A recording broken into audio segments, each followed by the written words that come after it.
Hi guys, I am Saroj Kumar Sharma. स्वागत है आपका मेरे यूट्यूब चैनल पर। गाइस, यदि आप सीएससी लेने के लिए टीसी का फाइनल एग्जाम देने जा रहे हैं तो आपके लिए जरूरी है कि आप इस वीडियो को देख लें, क्योंकि इस वीडियो में मैंने 50 क्वेश्चन बताया है जो कि टीसी के फाइनल एग्जाम में पूछा ही जाएगा। यदि आप इस वीडियो को देख लेते हैं तो आप नहीं फेल होंगे, ये मेरा दावा है। और यदि आप फेल हो गए तो पछतावा के सिवा कुछ भी हाथ नहीं लगेगा।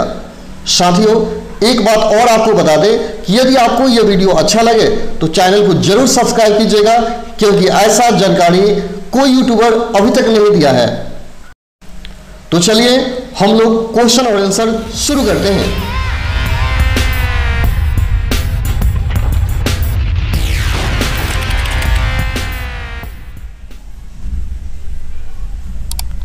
टीसी फाइनल एग्जाम का क्वेश्चन एंड आंसर, चलिए हम लोग देखते हैं। सबसे पहला क्वेश्चन है, कौन से भारतीय उद्यमी एक सफल उद्यमी है? आपको बताना है कौन से भारतीय उद्यमी एक सफल उद्यमी है। विकल्प है डॉक्टर न्यायमूर्ति इन्फोसिस, दूसरा है भाविश अग्रवाल ओला कैश, तीसरा है धीरू भाई अंबानी रिलायंस इंडस्ट्री, और चौथा है कोई नहीं। तो आपका आंसर हो जाएगा धीरू भाई अंबानी रिलायंस इंडस्ट्री। यही क्या सबसे सफल भारतीय उद्यमी हैं। अगला क्वेश्चन है, जानबूझकर चलने के लिए चलने के रूप में तैयार किया गया उद्यम है। जानबूझकर चलने के रूप में तैयार उद्यम, आपको बताना है तैयार उद्यम क्या है। एक मानसिकता जो तैयार की जाती है, एक चुनौतियों की अपेक्षा करता है, दोनों सही है या इनमें से कोई नहीं। तो आप याद रहे या दोनों सही है, यहाँ क्या है दोनों आपका सही है। यानी एक मानसिकता है जो तैयार की जाती है और कई चुनौतियों की अपेक्षा भी करता है।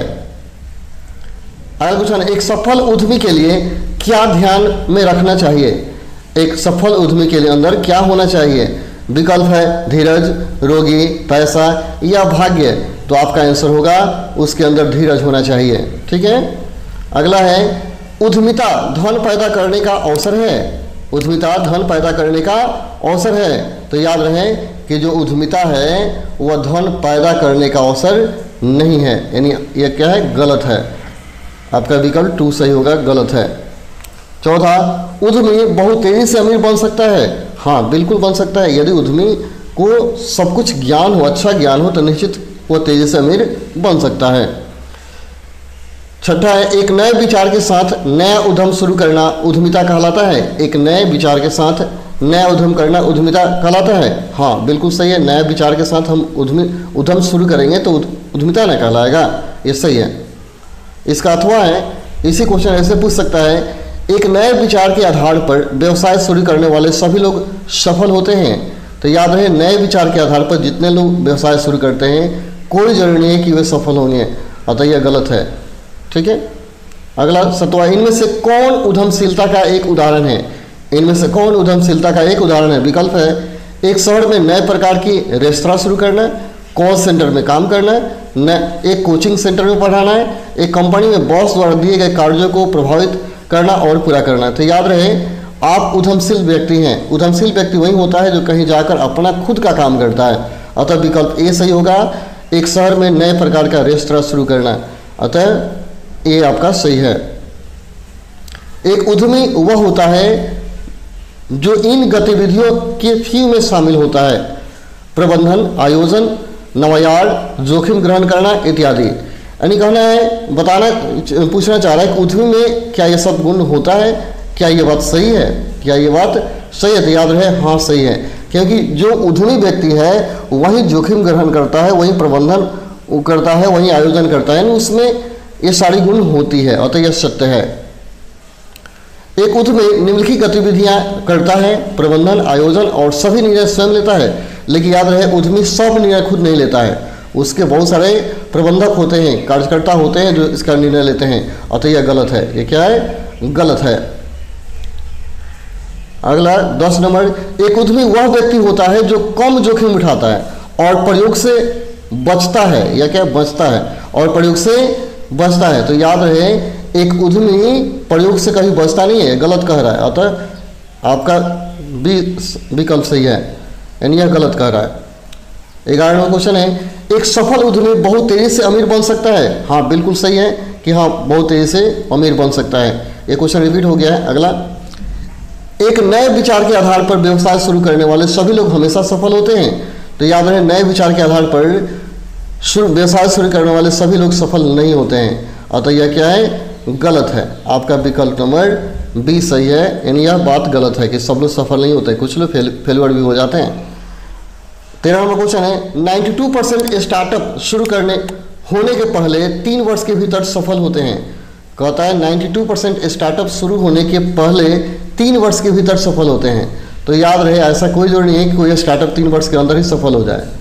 ठीक है, कोई जरूरी नहीं है, अधिक समय लग सकता है, वो असफल हो जाएगा, फेल हो जाएगा, लेकिन ये बात गलत है, यानी आपका विकल्प भी सही है। अगला, क्या उद्यमियों में डैश शामिल है? उद्यमियों में क्या शामिल है? विकल्प है जिम्मेवारियों का प्रबंधन, कार्यों का आयोजन, नए उद्यम में जोखिम का मूल्यांकन, या सभी सही है। तो याद रहे, एक उद्यमी में सब होना चाहिए, अतः विकल्प 4 सही है कि सभी उत्तर सही हैं। अगला है, उद्यमिता में आपके उद्यम आदि से संबंधित जोखिमों को प्रभावित करने और संभालने का आयोजन करना शामिल है, और एक उद्यमी वह है जो इन सभी में शामिल है। तो देखिए, आप याद रहे कि एक उद्यमी में क्या होता है? जोखिम को प्रभावित करने और संभालने तथा उसे आयोजित करने सारे गुण शामिल होते हैं। एक उद्यमी व्यक्ति में सारे गुण होते हैं, अतः यह बात सही है। अतः इसका विकल्प नंबर ए आपका सही होगा आंसर। अगला, एक व्यवसाय का निर्माण करने में समय लगता है जितना व्यवसाय के लिए विचार उत्पन्न करने में। देखिए, ये पूछना चाहता है कि एक व्यवसाय शुरू करने में जितना समय लगता है, क्या विचार करने में उतना ही समय लगता है? तो यह कोई ठीक नहीं है कि आप कितना दिन विचार करेंगे और कब व्यवसाय शुरू करेंगे, यानी इसके बारे में कहना कोई ठीक नहीं है, अतः नहीं कहा जा सकता, नहीं कहा जा सकता। आपका विकल्प 4 सही होगा। उद्यमियों को बड़े होने का लालच नहीं करना चाहिए, क्योंकि इसके लिए धैर्य की आवश्यकता होती है। यह बिल्कुल सही है कि उद्यमी को कभी बड़ा होने का लालच नहीं करना चाहिए। जो उद्यमी लालच करता है उसका उद्यम फैक्ट्री भस जाता है, अतः यह बात सही है। आपका विकल्प ए सही है। सफल होने के लिए उद्यमियों को डैश का होना आवश्यक है। एक व्यक्ति को सफल होने के लिए जरूरी है कि उसमें धीरज हो, उसमें धीरज होना जरूरी है। ठीक है, अतः आपका विकल्प नंबर ए सही है। डैश उद्यमिता का विशिष्ट उपकरण है। एक उद्यमिता का, एक फैक्ट्री का सबसे बड़ा उपकरण क्या है? क्या है एक उद्यमिता का? तो याद रहे, एक उद्यमिता का सबसे बड़ा उपकरण सृष्टि है, कि आप क्या बना रहे हैं, किसका निर्माण कर रहे हैं। तो सृष्टि इसका सबसे बड़ा उपकरण है, सृष्टि। अगला, उद्यमियों को भौतिक समुदाय में सदस्यता की आवश्यकता होती है, जहां विचार हो सकते हैं साझा और अकारा। फिर से, उद्यमियों को भौतिक समुदाय में सदस्यता की आवश्यकता होती है, जहां विचार हो सकते हैं साझा और अकारा। तो ये बिल्कुल सही है कि उद्यमियों का जो विचार होता है बिल्कुल साझा होता है। आप अपने विचार को साझा करेंगे, अकारा करेंगे, तभी जाकर क्या होगा, आप समुदाय के साथ सामंजस्य स्थापित करेंगे। अतः आपका विकल्प नंबर ए सही है। संगठन के भीतर उद्यमी नेताओं को कैसे प्रेरित करेंगे? संगठन के भीतर उद्यमी नेताओं को आप कैसे प्रेरित करेंगे? विकल्प है मुख्यधारा रणनीतिक गतिविधियों के रूप में उद्यमशीलता गतिविधि को बढ़ावा देने के लिए संगठनों के अंदर उद्यमशीलता माहौल बनाएंगे। दूसरा, अक्सर कर्मचारियों को बढ़ावा देंगे। तीसरा कहता है दोनों सही है, और इनमें से कहता है कोई नहीं। तो याद रहे कि दोनों आपका सही है, क्योंकि संगठन के भीतर उद्यमी नेताओं को प्रेरित करने के लिए ये दोनों कार्य आपको करना होगा। अतः इसका आंसर होगा दोनों सही है। अगला, संगठन उद्यमी नहीं है लेकिन लोग उद्यमी हैं। याद रहे, एक संगठन, यह क्वेश्चन दिया संगठन उद्यमी नहीं है लेकिन लोग उद्यमी हैं, जो कि गलत कह रहा है, क्योंकि लोग थोड़े उद्यमी हैं। जब तक लोग कुछ मिलेगा नहीं, एक संगठन बनेगा नहीं, तब तक फैक्ट्री या कोई संस्था नहीं चलेगा। अतः यह कहना इसका गलत है। यानी कहने का अर्थ है कि कोई संगठन बनाएंगे तभी उद्यम शुरू होगा। अतः यह जो कह रहा है गलत कह रहा है। अगला है, एक विचार को अनुभूति की सामग्री के रूप में परिभाषित किया गया है। एक विचार को अनुभूति की सामग्री के रूप में परिभाषित किया गया है। बिल्कुल सही है, क्योंकि विचार ही अनुभूति है, अनुभूति ही क्या है, विचार है। यानी आपके अंदर क्या अनुभूति है, क्या विचार है, वह बात सही है। अतः इसका ए सही होगा आंसर। क्या हर विचार एक संभावित अवसर है? कहता है क्या प्रत्येक विचार एक अवसर है? कोई जरूरी नहीं है, ये गलत कर है। यानी जितना आपके मन में विचार आएगा क्या अवसर ही होगा? विचार गलत भी आ सकता है, सही भी आ सकता है, अतः यह गलत है। कैसे पहचाने कि एक विचार एक अवसर है या नहीं? आप कैसे पहचानेंगे कि एक विचार एक अवसर है या नहीं? विकल्प दिया है, एक विचार को मूल्यवान बनाने की आवश्यकता है, एक विचार को ग्राहक की आवश्यकता को पूरा करने की आवश्यकता है, दोनों सही है या कोई सही नहीं है? तो यहाँ दोनों सही होगा, क्योंकि विचार को मूल्यवान बनाने की आवश्यकता है। आपका विचार मूल्यवान होगा तभी आपका उद्यम चलेगा।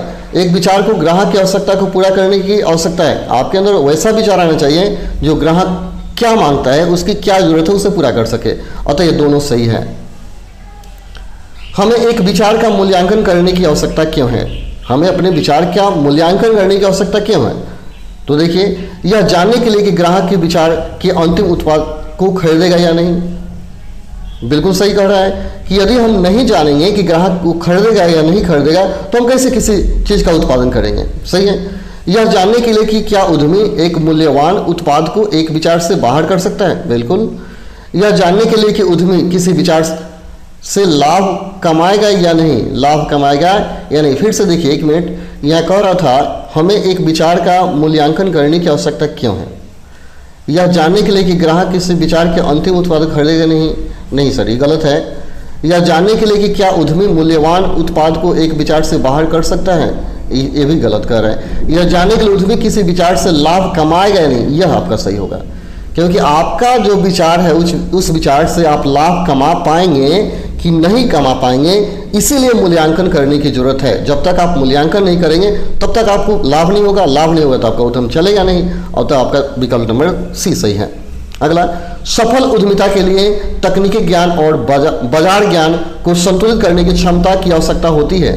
क्षमता की आवश्यकता होती है। कहता है सफल उद्यमिता के लिए तकनीकी ज्ञान और बाजार का ज्ञान और दोनों में संतुलन करने की आवश्यकता है। बिल्कुल सही है कि जब तक आपके पास तकनीकी ज्ञान नहीं होगा, बाजार का ज्ञान नहीं होगा, आप उद्यम को सफल नहीं बना सकते, अतः यह सही है। अगला है, एक इलेक्ट्रीशियन ने देखा कि उसके क्षेत्र में किराने की दुकान सफलतापूर्वक चल रहा है और उसने भी वही दुकान खोला, लेकिन कोई लाभ नहीं कर पाया। क्यों? विकल्प है, किराने की दुकान चलाने के बारे में इलेक्ट्रीशियन को कोई तकनीकी ज्ञान नहीं था।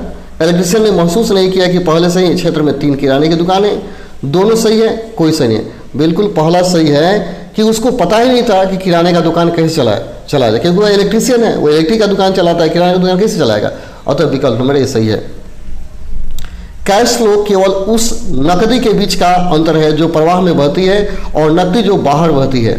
कहता है कैश फ्लो, तो याद रहे कैश फ्लो केवल उस नकदी के बीच का अंतर है जो प्रवाह में बहती है और नकदी जो बाहर बहती है। नहीं, ऐसा कोई बात नहीं है। कैश फ्लो कह रहा है, अतः यह गलत कह रहा है, यह गलत है, इसका कथन गलत है। अगला है, एक विचार एक अवसर है या नहीं। मूल्यांकन करते समय अपफ्रंट कैपिटल और R&D भर्ती लागत अधिक होनी चाहिए। बिल्कुल सही है कि एक विचार अवसर है या नहीं इसे पता करने के लिए R&D भर्ती लागत अधिक होनी चाहिए। बिल्कुल सही है। अगला, मूल्यांकन एक अवसर है या नहीं। इसका मूल्यांकन करते समय बाजार बड़ा और बढ़ना चाहिए। बाजार है ये, बाजार बड़ा और बढ़ना चाहिए। बिल्कुल सही है कि बाजार बढ़ेगा तभी क्या होगा, आप अधिक मुनाफा कमा पाएंगे। अगला है, एक संभावित परिचित व्यक्ति का उद्यम या व्यवसाय उच्च रणनीति मूल्य का होना चाहिए। बिल्कुल सही कहता है कि आपका व्यवसाय उच्च रणनीति मूल्य का, इसका मतलब नहीं कि काफ़ी कॉस्टली हो, यानी आपकी जो रणनीति हो, आपका जो सोच हो, काफ़ी उच्च क्वालिटी का होना चाहिए। यह सही है, तभी क्या होगा, आपका व्यवसाय चलेगा।